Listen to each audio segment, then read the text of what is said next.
गेल्या काही दिवसांपासून रेल्वेतून परप्रांतीयांचे लोंढे कोल्हापुरात येत आहेत। त्याबाबतची सविस्तर बातमी बी न्यूजनं प्रसारित केली होती। या पार्श्वभूमीवर शाहूपुरी पोलीस आणि रेल्वे पोलिसांनी कोल्हापूरच्या छत्रपती शाहू टर्मिनसवर नजर ठेवली आहे। पोलिसांनी संयुक्त तपासणी मोहीम राबवून प्रवाशांच्या तपासणीसह अगदी रेल्वेचे माल वाहतुकीचे डबेही तपासले। त्यासाठी श्वान पथकाला पाचारण करण्यात आलं होतं। शिवाय परप्रांतीय नागरिकांची ओळखपत्र तपासून ते कोणत्या कामासाठी कोल्हापुरात आलेत याबाबत माहिती घेण्यात आली।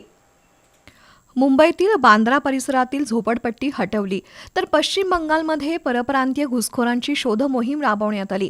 त्यामुळे अनेक परप्रांतीय नागरिक अन्य राज्यात आणि शहरात जात आहेत।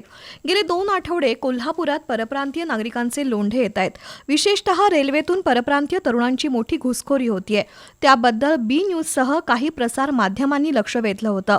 त्यानंतर पोलीस अधीक्षक निलोत्पल यांच्या आदेशानुसार शाहूपुरी पोलीस आणि रेल्वे पोलिसांनी कोल्हापूरच्या रेल्वे स्थानकावर संयुक्त तपासणी मोहीम सुरू केली आहे। आज सकाळी श्वान पथकासह पोलीस अधिकारी आणि कर्मचारी रेल्वे स्थानकावर आले। परप्रांतीय नागरिकांची ओळखपत्र तपासून कोणत्या कारणासाठी ते कोल्हापुरात आले आहेत याची माहिती पोलिसांनी घेतली। शिवाय पोलिसांनी सर्व प्रवासी आणि मालवाहतुकीचे डबे तपासून काही आक्षेपार्ह साहित्य आणलं जात नाहीये ना याचीही तपासणी केली।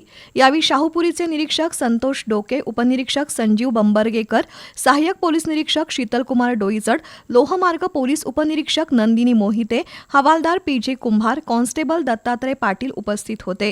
पोलिसांनी आज धनबाद कोल्हापूर एक्सप्रेस, नागपूर कोल्हापूर एक्सप्रेस, निजामुद्दीन एक्सप्रेसची तपासणी केली। यापुढेही अशा प्रकारची तपासणी मोहीम सुरू राहणार आहे।